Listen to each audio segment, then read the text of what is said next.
Kung ang hanap mo sa isang raincoat is makakatipid ka at pang matagalan talaga siya, ito yung ma-recommend ko na raincoat me kasi ito made of Oxford material siya. So kilala po siya bilang matibay na hobby and also PVC coating siya kaya waterproof or water resistant talaga. Hindi ka mababasa sa loob which means hindi ka magkakasakit. Kasi yun naman talaga yung ng raincoat, 'di ba? So para hindi tayo magkasakit, kailangan nating magkaroon nitong raincoat na to. Tapos ito ha, napakabilis lang isuot. Tapos tingnan nyo, kahit magpilik mata ka pa, ang taas ng cap niya, adjustable ditong banda, tapos dito na part, hindi dadaluyan yung dito nyo sa tubig kasi may nakaharang dito, di ba?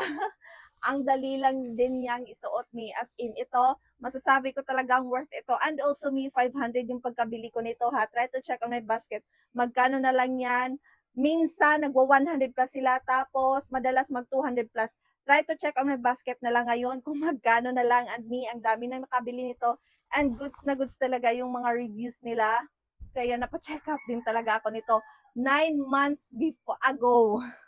O, di ba? Ang tagal na pero ngayon goods pa rin talaga as in.